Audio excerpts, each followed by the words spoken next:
Warning, incoming game over. Warning, incoming game over.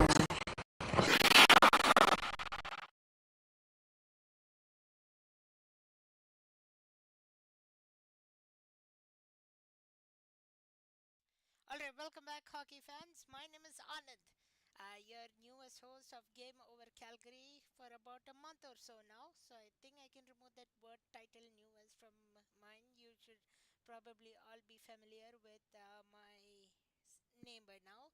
And joined along tonight after a while. I think it's been a while, Matt, since we both have done a duo together. Welcome back to the show. How are you, Matt, this evening? I'm doing great, Anand. Appreciate you jumping on as our host tonight. Super stoked to be back. Super stoked to be back calling a game or a Flames post game with you. Tonight, obviously not the outcome any of us were looking for. I feel like that's been a pretty common phrase I've been saying lately. But yeah, Flames drop another road game this time to the Dallas Stars, and it wasn't a pretty one in the slightest either. Yeah, it sounds like the Flames had it 2-2, 2-2 tie at the end of the second period. Then they came out strong, but then all of a sudden they dropped the ball and Dallas to score for unanswered. We'll go through all your scoring summary and the game in general. Bring your questions as well. Our YouTube chat is open for those the two of you who are watching. Share this video with your friends. Bring them over as well. Like the video, subscribe as well. We love the attention. We are so close to that 100 subscriber mark, 96 now.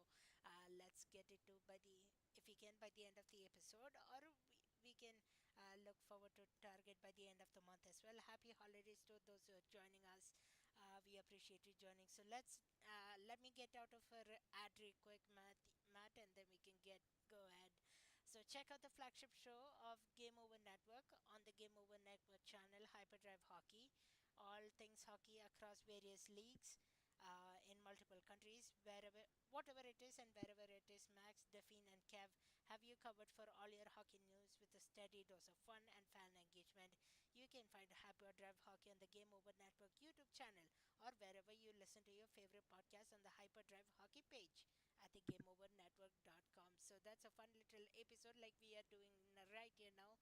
So go check out Hyperdrive Hockey at your free availability or your free time.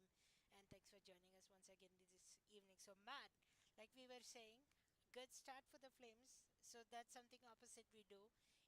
We see normally either we see a slow start and then pick up in the third period, or it's the other way around. Quick start, but then they slow down in the third period, and I think that's what we saw today. First goal coming from surprisingly Jonathan Huberdeau 60 seconds into the game. Good pass from Nazim Kadri, a good hit by Pospisil leading to the goal. Walk us through what you saw on that goal. Yeah, absolutely. I think you nailed it right on the head in the sense that this is a very different start to the game that we've noticed. I feel like in games prior and for most of this season, we've kind of been chatting how the Flames are a very slow starting team and it takes a little bit of time for them to ignite. And with that being said, they're one of the better third period teams. And it seems like tonight was just the complete opposite. They got off to a roaring start, like you said, a minute in with Huberdeau finding the back of the net, and they kind of petered out as the game went on, and obviously that just absolute collapse of a third period. But specifically talking about that Huberdeau goal, I know he was kind of one of our main talking points heading into tonight's stream, in the sense that it seems like he's kind of put a little bit of a decent run together the last four games. But that goal specifically, I think we got to give props to a guy named Martin Pospisil. I want to talk a little bit further, talk a little bit more in detail about him later on in the show. But I definitely think he was the catalyst for that play, laying a big hit. I believe it was on Jamie Penn, right on the Stars, right in front of the Stars bench, that led to a 2-on-1 opportunity for both Nazem Kadri and Jonathan Huberdeau, where they paid off on the 2-on-1, finding the back of net. But yeah, it was the best start the Flames could have asked for, and obviously keeping that kind of intensity up was something I'm sure they really wanted to do heading, for the rest of the next 59 minutes of tonight's game.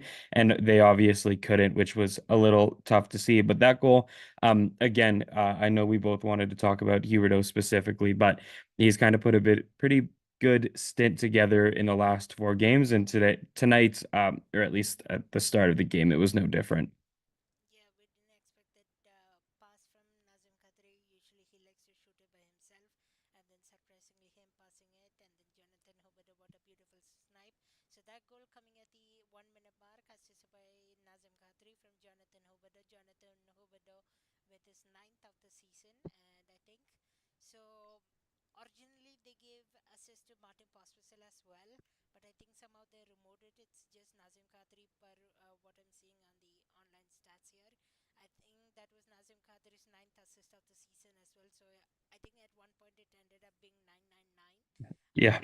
but I think they removed that Pospisil assist. So that's where it stands. And then shortly after, at the 4:26 mark, it was a penalty kill for us. We almost killed the penalty kill. Then we went on a 4-4. And when our power play was about to just get started, Johnston from the Dallas Stars at 4:26, short-handed goal, unassisted.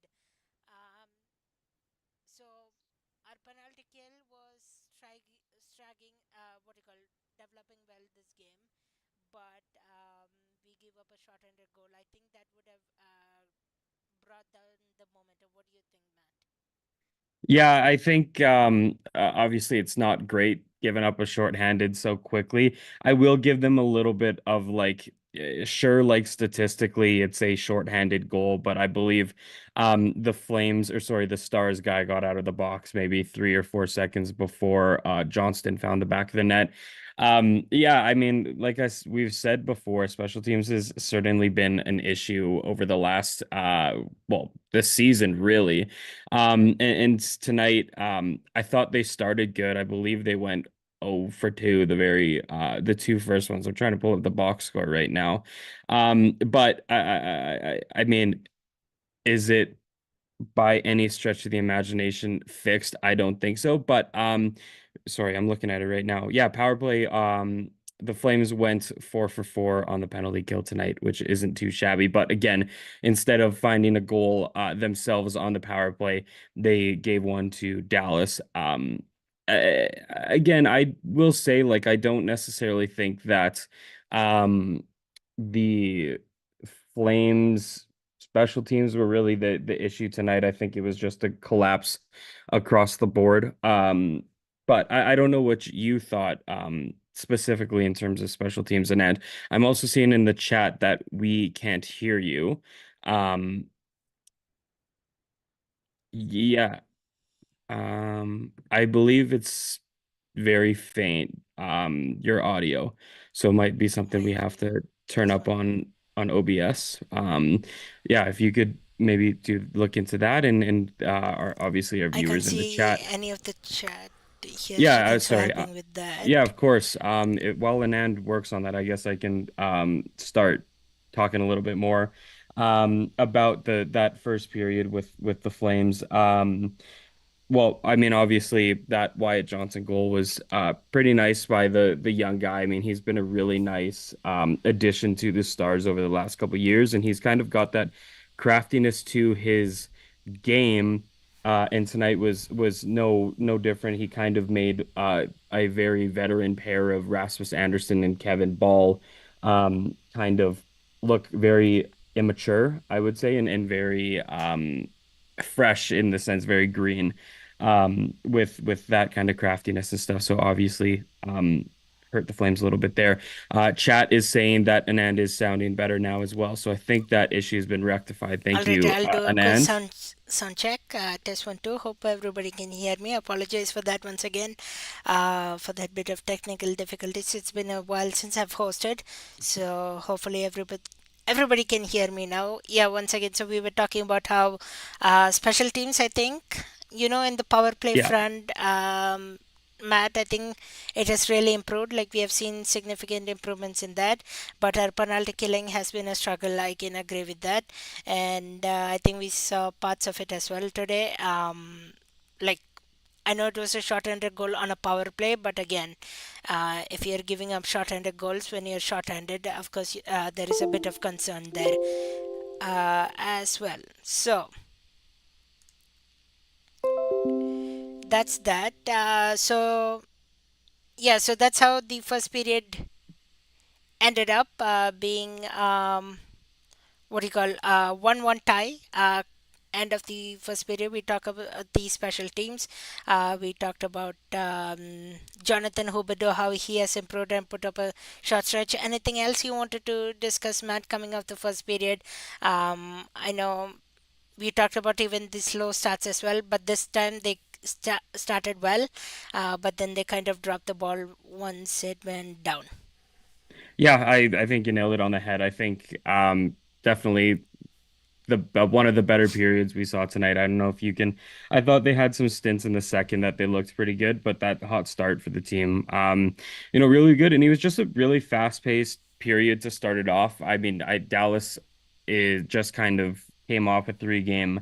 Uh, I believe it was a three-game road trip where they went 1-2, so they were obviously a little bit tired and happy to be back home, but a little bit worn down. And I think this was kind of one of the games I felt the Flames should have done a little bit better capitalizing on, and I think it was just a matter of a more veteran, more skilled team kind of overpowering this Flames team. But yeah, I think Huberdeau, like I believe this now has I believe he has 5 points in his last four games, 2 goals, 3 assists. By no means is it anywhere near the 100 plus point mark that he was in the seasons prior. But I mean, you got to give him at least a handful of flowers for what he's done recently. I like that line. I think Kadri had a bit of a rough outing tonight, but I would say two-thirds of that line was moving, and I think even specifically about Huberto, I feel like he's had a little bit more confidence to his game lately as well. I did the stream. Oh man, I believe it was the Blue Jackets game from a couple games ago, and I was really impressed with his game there. I thought he was playing with a lot of confidence too, and so it's been nice to see. Yeah, 100% Matt. I want to thank you as well for taking on the Blue Jacket stream. I was supposed to co host with you, but then I decided to go to the game last minute because Johnny Goodrow made me a Flames fan and I wanted to be there for the tribute, so it was amazing. Yeah, definitely. Jonathan Huberto had a great game as well in that game too. So I think slow confidence starting back. It's a sign, but hope we can keep it consistent. All right, let's move on to the second period. Matthew in the chat, not Matthew DeMille, but Matthew Christiani in the chat. I see your question. We'll answer that in just a moment because that's our second period. We wanted to talk about the kids as well, so we'll talk about that. But just give me a moment while I navigate through another ad read. So, Game Over Network is an independent production focused on community, inclusion, and quality people. If you're interested in supporting the Game Over Network, we have crowdfunding options available. In the description of this episode, you'll find a link to our Patreon page, and we are also working a page through La Roche, a crowdfunding platform for companies originating in Quebec. For La Roche, we are aiming to raise $15,000, and if we hit that goal, we'll get access to government grants that will allow us to employ more people. So, Matthew, if you want to join us, or anybody else in the chat, if you want to join us, um, do help us if you can. And then, if you have any ideas what you would like to see as giveaways, maybe if you want to see some of our merch being given away, or if you want to maybe get some tickets to the games, whatever it is, let us know in the comments as you can do now, or on Twitter, Instagram, or our Discord server.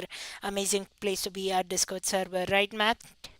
Absolutely. I mean, if you ever want to try chat with us, talk all things Flames, talk all things hockey, talk all things anything, we have a channel for just about everything on our Discord server as well. So that's probably the best place to reach out and find us. Same thing with social media. You can follow us both on Instagram, Twitter, and Blue Sky as well. All right, perfect. Thank you, Matt. All right, so I'm gonna go to a question that Matthew asked on the chat once again because I think it directly involves with the topic we are segueing into second period, and that's what's your opinions with the kids on the penalty kill. So the kids, yeah, Jacob Elche, Connor Zari, Mac Coronado. I think having them on the penalty kill has been a good decision by Ranaska. Obviously, gives them their confidence. It takes them one bit of talent. Um, Especially if you can trust your younger guys over the veterans, then for sure, why not? But again, our penalty killing hasn't been that great either. So I don't know if there is another step to that. I don't know if it becomes a little bit of vulnerability putting on the young guns. Your thoughts, Matt, on the young guns on the PK? Yeah, I think what Matt's referring to is I think there was an instance in the first period where both Pelche and Dewar found themselves with a little bit of PK time. I mean, I'm not opposed to kind of seeing them in a different kind of position. I think those two, Dewar especially, I feel like he's kind of with his size and the way he plays and his style, I feel like it's a pretty good fit for the PK. A guy like that is a bigger body that eats pucks pretty well, so I think like that profile fits. What on average what a penalty kill line looks like. I don't know if that was necessarily the point for like Huska's plan, whether it was maybe a long change for the go-to like PK guys like the Backlunds and the Colemans. So it could have been we just need fresh bodies out there and let's give these kids a chance. Obviously, the Flames go 4 for 4 on their penalty kill today. So I will say, like, we didn't see much of them, but they didn't really put the Flames in a position where they were negatively affected them, at least on the PK. The rest of the game is maybe a different story, but I think like I know you kind of wanted to talk about the young guys in this segment right now. As I said, I think Dewar fits the profile for a good penalty killer. So I'm all for seeing him kind of get more looks. Obviously, I don't think he'll be a top PK guy, but if you do need an extra body, and he is at this point doing a good job with that position, why not just keep giving him a few more opportunities? A guy like Pilche, I don't necessarily know if he's the guy that you can trust out there. He's a smaller guy. A PK is, as I said, you need a bigger body that's willing to block shots and win those like hard to win puck battles. And that just doesn't really speak to the type of player Pelche is. And especially if you just consider his stature being, I believe it's like 5'9" and 170, right? So, I mean, it definitely didn't bite the Flames today. And was Huska impressed? Who knows? And I think it's just kind of seeing those two guys back in the lineup and seeing if Huska maybe gives them another shot as well. So that's something I was surprised to see tonight, but it gives a little bit more insight into maybe where Huska's head's at with these younger guys. Yeah, good point there, Matt. I think, especially like Pelche, I think he would more suit for like a power play compared to a penalty kill. But like a Dooher, I could possibly see in the future in the penalty kill. But again, Pelche and Dooher, once again, a temporary. I don't know. At this point, I don't know if they're temporary call ups just yet, but I think they just got called up. We'll have to wait and see how their stint goes. Once again, there are a lot of possibilities. Like Lomberg stayed with the in Calgary because his wife is expecting a baby. So we don't know what changes will come then. Let's talk about one other player. I know it's out of our segment, but we wanted to kind of segue into this question.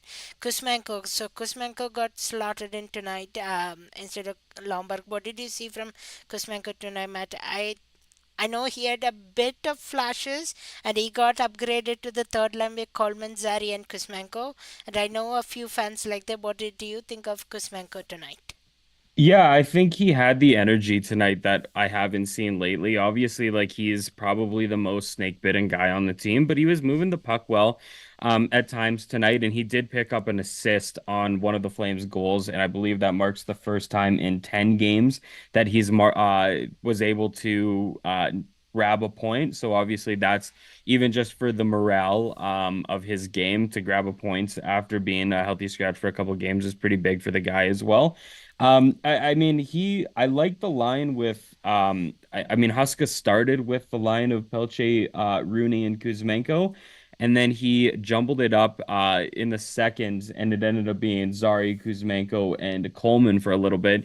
And, right, just maybe a shift or two after jumbling it up, Zari found the back of the net with an assist from Kuzmenko. So obviously there was a little bit of chemistry, at least if at least for just a shift that benefited the Flames and stuff. But yeah, I mean, he wasn't a game breaker tonight. He hasn't been a game breaker this season like we maybe hoped he was.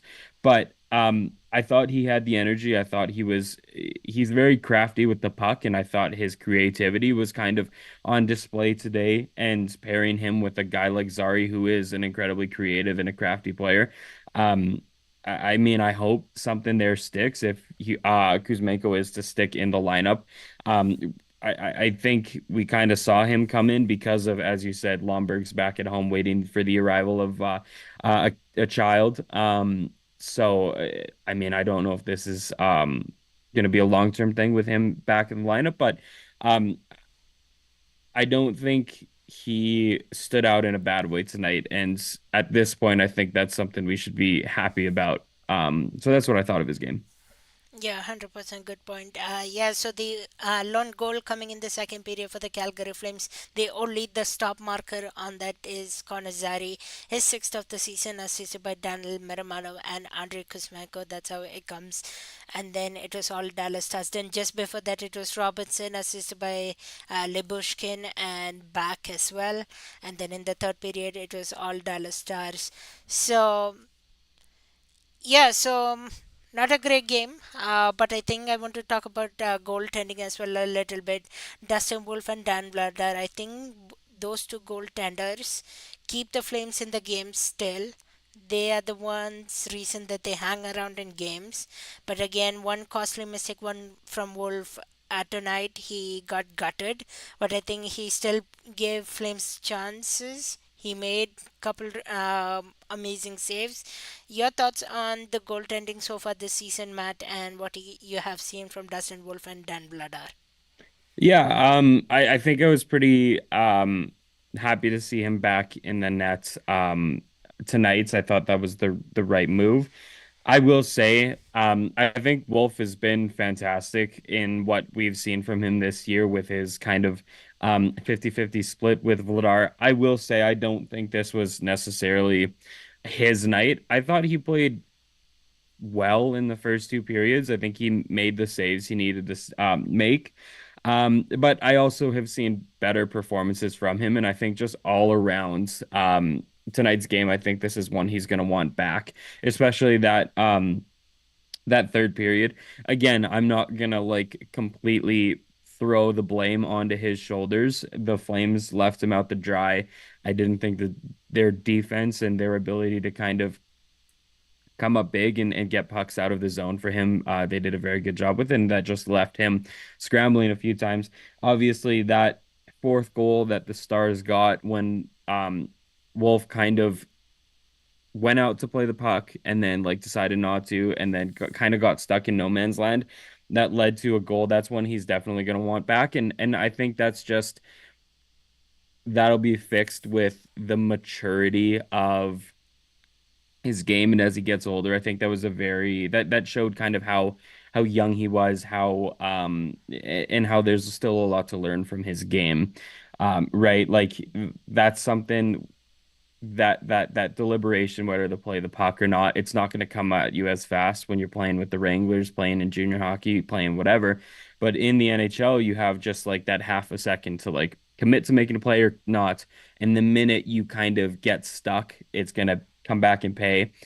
So that's definitely like I just think tonight was just a learning curve in general with him. You could see he wasn't really there mentally by the end of the game and stuff. Again, can't really fault him for it with the amount of pucks he had to face, but I don't think it was necessarily a game that would help in his road to potentially becoming the Calder Trophy winner at the end of the season, whether that will happen or not. Yeah, definitely. You can have those odd bad games or so, and I think that was one tonight, like you said, Matt. And yeah, I think the defenseman didn't help out as well. There were a lot of giveaways nearby. There were a lot of turnovers by the end of the night. I think Dustin Wolf stopped 31 minus 6, trying to do the 25 shots out of 30. No, sorry, 28 shots by Dallas Stars, so minus 6, 22 shots he stopped as well. So he faced quite a lot of shots, just three less than the Calgary Flames had. And then Calgary Flames trying to save what you call Salt Jake Ottinger as well. That's another story we are familiar with as well, but I won't get too much into that. Anything else you wanted to say, Matt, before we head into our third period segment?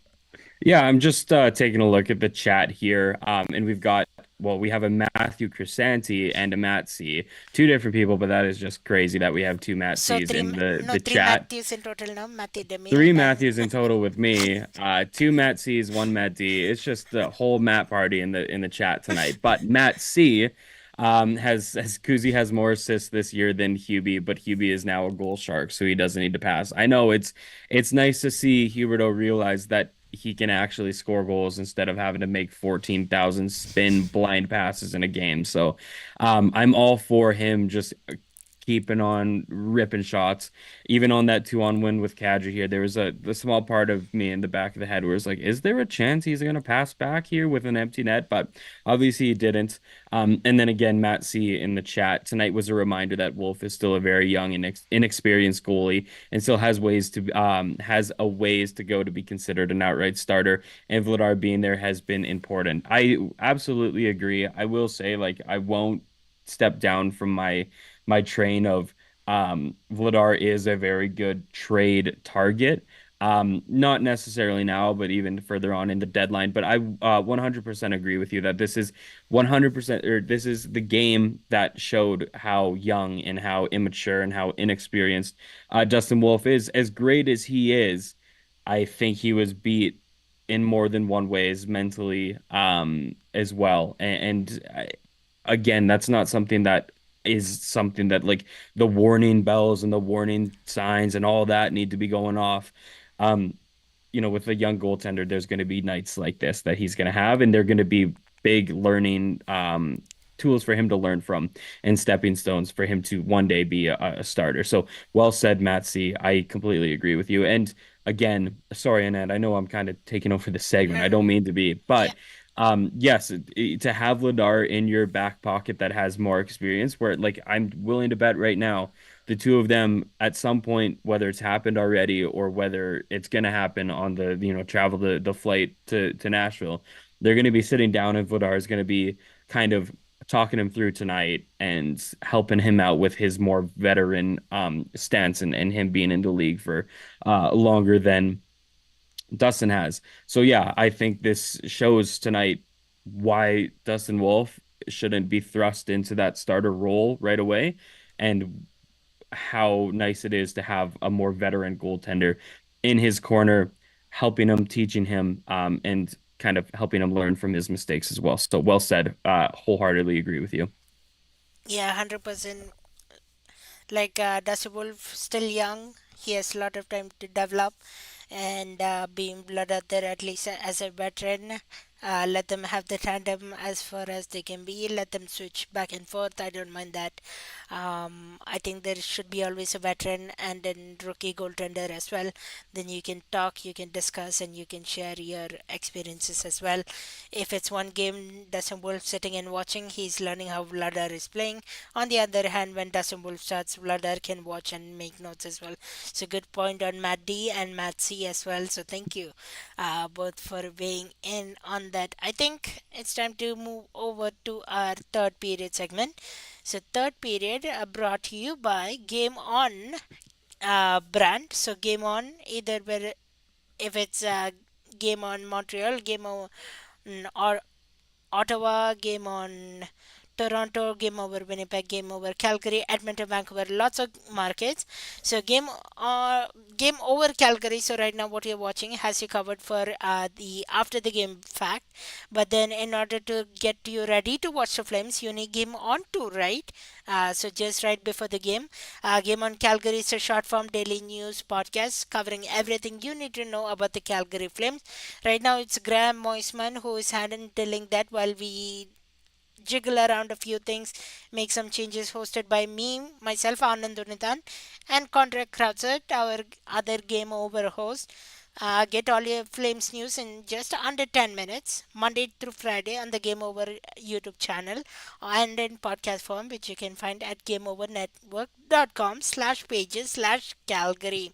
So once again, Game On Network, I had so much fun doing it. I'm looking to have that back in my to-do list as well, possibly after my 1 week of classes, which I'm almost heading to 1 week of more classes left, and then I'm excited for the holidays and Game On to be back. But Matt, I wanted to give you this segment. I think you wanted to talk about one key player, Martin Pospisil. I'll not spoil any other surprises. I'll give it over to you. Yeah, I think one of my takeaways from tonight's game, and more of a positive note, is kind of the impact that Martin Pospisil had with the Flames tonight. I know in games prior and throughout the starts of this season, I guess I can't say the starts of the season, but this first quarter of the season, he's been pegged as maybe a I don't know what the word is exactly, but he's been a liability at times, taking penalties that shouldn't be taken, putting the Flames in positions that the Flames can't really handle, whether it's having a penalty kill off one of his penalties, that kind of stuff. And I thought tonight was one of his best games this season for the Flames. And it started. We're gonna go back to the first period. It started in a minute into the first when he laid a pretty big hit on Jamie Benn, which led to a 2-on-1 with Nazem Kadri and Jonathan Huberdeau that ended up being the opening goal of tonight's game.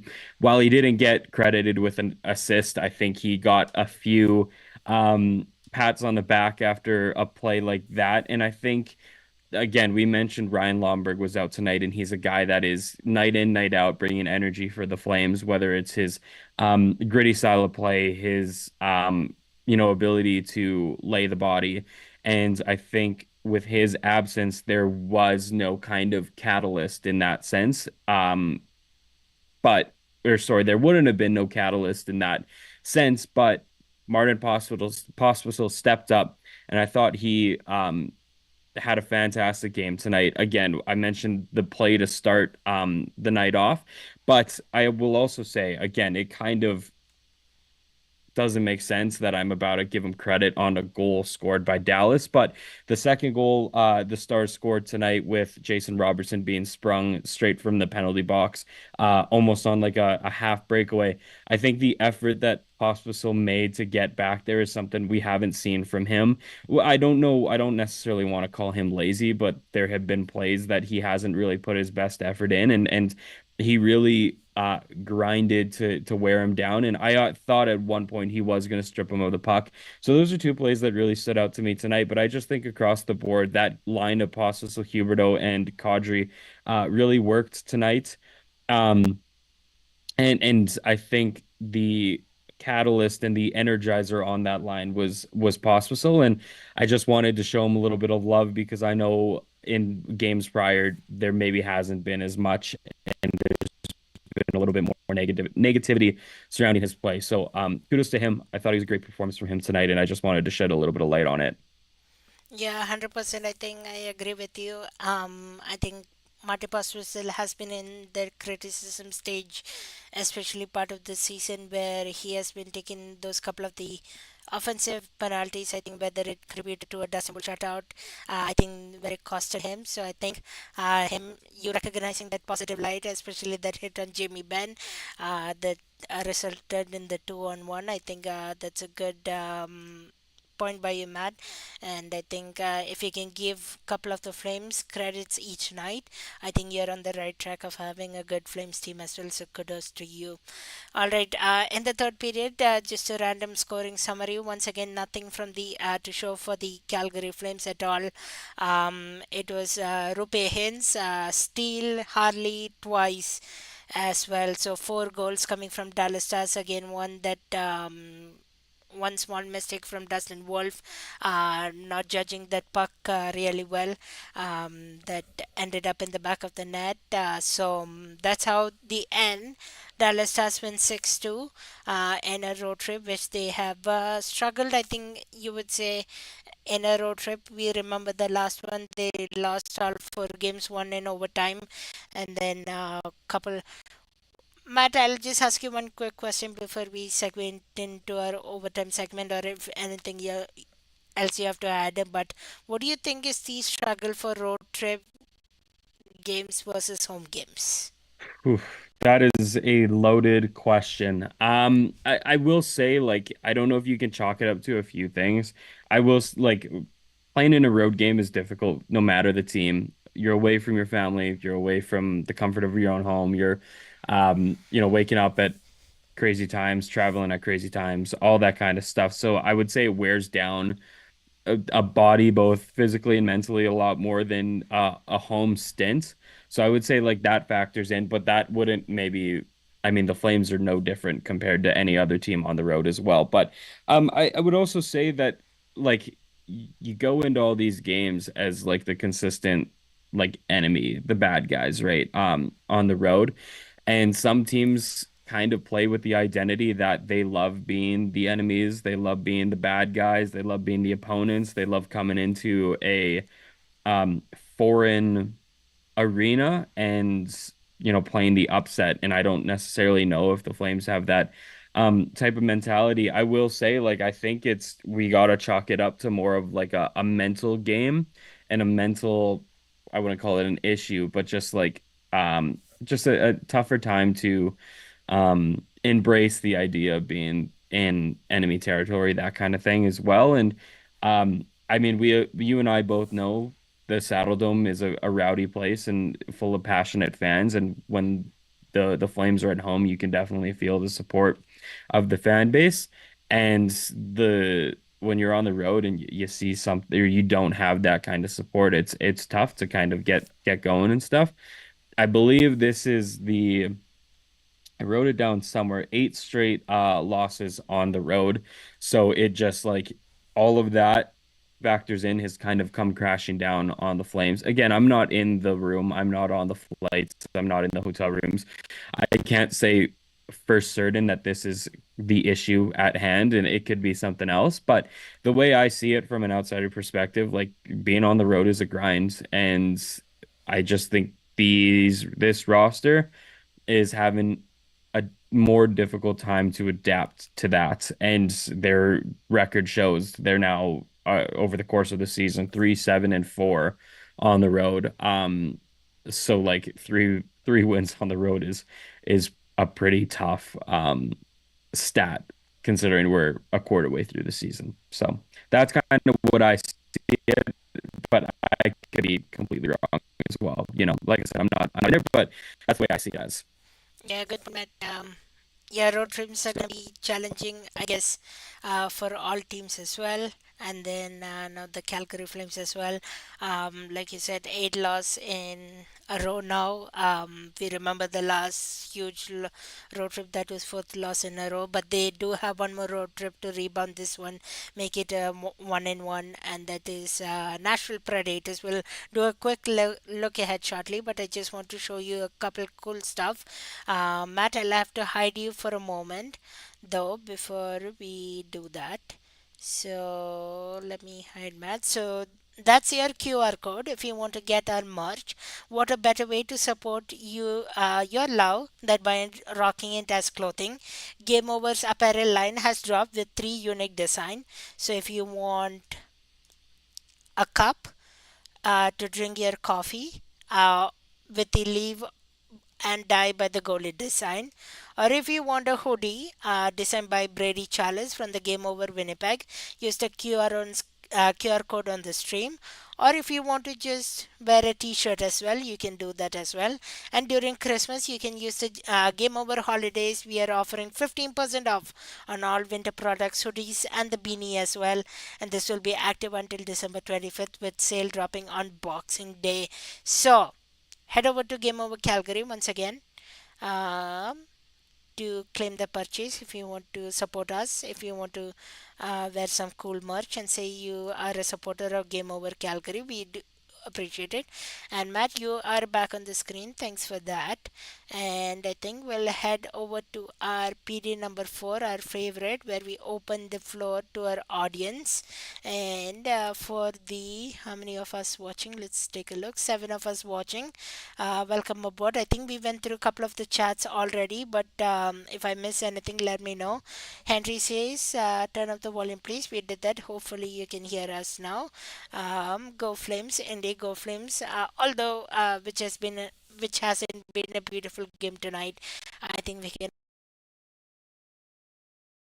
always leave with the Go Flames cheer. And what is your opinions with the kids on the PK again, Matt? We talked about that. I think it's a good chance that Ryan Husker is trusting them. But again, does it become a vulnerability situation down the road, considering how young they are, still inexperienced? They still have to learn, correct?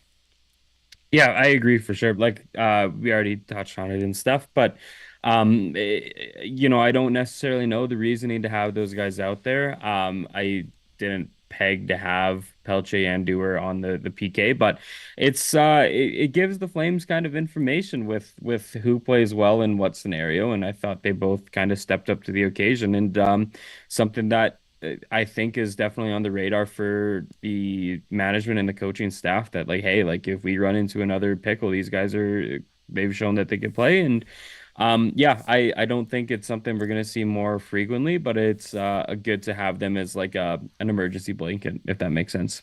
100%. And then final 2 points from our Matt C as well.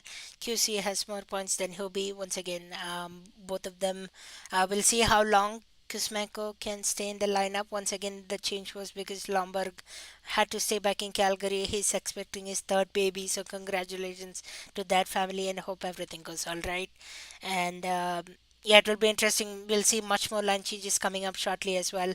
We'll see how that fares out. And then tonight was a reminder that Wolf is still an inexperienced goalie. 100% he's still young, he's a rookie, he's still learning all that. So keep that chat coming, but let's do a quick look ahead. So look ahead brought to you by Game Over Calgary. The next game is on Tuesday against the Nashville Predators. Matt, you are on the host chair, that one, along with Conrad Krausert, our other Game Over host. You will catch that 6 p.m. puck drop, so same time as today, Sunday night puck drop. And then on Thursday I take my first ever solo one, so looking forward to that. And that's against Tampa Bay Lightning. It's a 1 hour later puck drop, 7 p.m. And then on Saturday is the Panthers. That one, stay tuned who the host is. We don't have an definite answer just yet. Stay tuned how that develops. And then I come back on next week, Tuesday, against the Boston Bruins as well. So the next game, the Nashville Predators is a road game, so we look to improve on that. And then we come back home again, Matt. So what are you looking from the Predators and Lightning game? Oh, that's a great question. I mean, obviously the big one's the Predators on the road.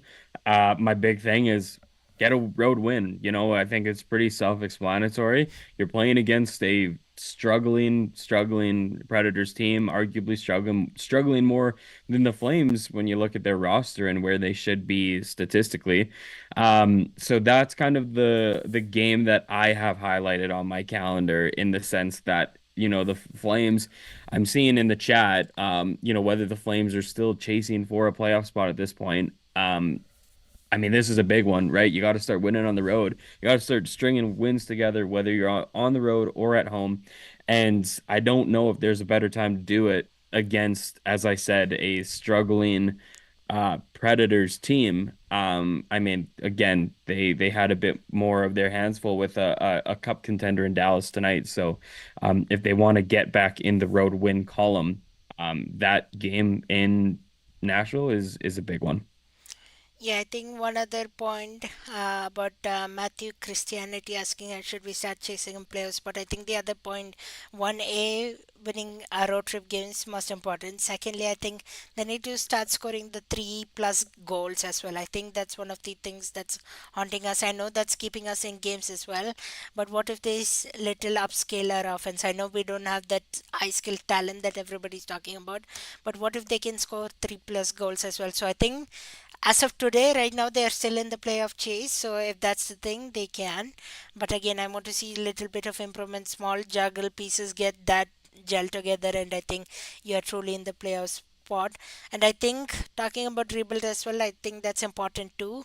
But I think talking about rebuild right now is too early, especially because the team is still in the race, and team has played with more fun and with more team effort. So I think it has to be taken into that aspect as well. Yeah, oh man, I'm here comes like Captain Pessimist all over again. I'm here. I don't mean to contradict you and Ann because you're 100% right in the sense that the Flames are, as we stand, in a playoff spot, and I'm sure the mentality in their locker room is um making a playoff spot, but um I'm gonna be the pessimist here. And to answer Matt's question, should we start chasing a playoff spot or start thinking about actually playing for the rebuild?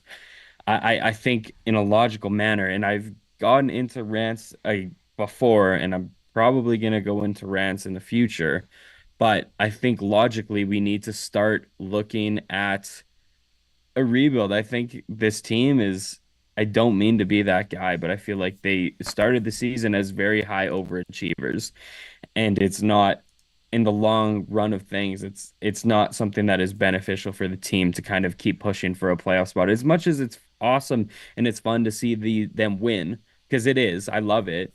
I think in a logical manner, I think there's more benefit to actually like starting the rebuild, acquiring your prospects, your draft capital, that kind of stuff, and it's not going to be fully built out and fully like as strong as it can be if we're still in that 20 to like 18 position rank where we're battling for a wild card spot. So I can see both side of the arguments, and I see yours in the sense that obviously the Flames 100% it'll be awesome to see him back in the playoffs, but I feel like there's just that part of me that has that logic built in that is overpowering um other kind of trains of thought I have, if that makes sense. So I don't mean to contradict you because you had some really good points as well, but that's my like personal stance on it.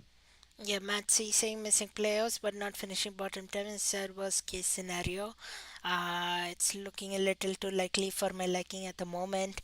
I Uh, agree. Yeah. I think, sorry, Anand, I don't mean to yeah, cut you off here, but I got the juices flowing now. I think in typical Flames fashion, we're gonna fall out of the playoff race 2 to 3 games left in the regular season at this rate, and we're gonna be picking at 14 through 16. And that is again, if we have rebuild on the mind, we need those lottery picks. Not 14 through 16. As much as I love guys like Sam Honzik and Matt Coronado, I think the caliber of players, well, the caliber of players clearly go up the lower your draft pick is. So yeah, we'll have to wait and see. All right, final question coming in from Carter Burntazen. Sorry if I mispronounce your name. What do we think about Kadri? Tough guy to move, but do we think he gets traded before the trade deadline? Okay, so here is my thing on Kadri. I've been seeing rumors all around linking him back to Toronto Maple Leafs. I don't know how true that is, but I have seen that linkage as well. It will be interesting. I mean, Kadri is always in the mindset that he wants to stay in Calgary. He wants to play with the team. But yeah, it's going to be a tough choice. What do you think about Kadri, Matt? yeah, I mean.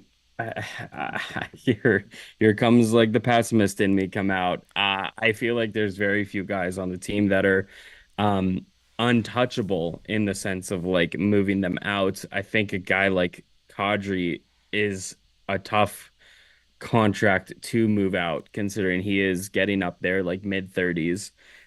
He's getting paid quite a chunk of change as well.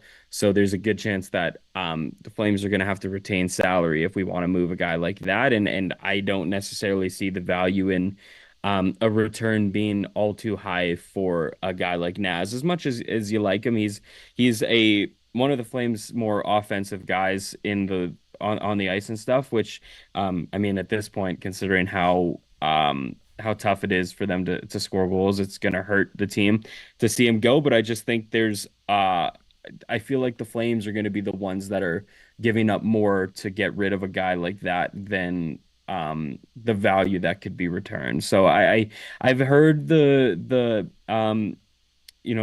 rumors of the Leafs are kind of linked to him, but I just don't think the value is going to be what the Flames would hope for in a guy like that as well. I don't necessarily know if Toronto will be a little Toronto and Brad will be all too forgiving and willing to give up some high end assets for him. So I'm on the fence about a suggestion like that.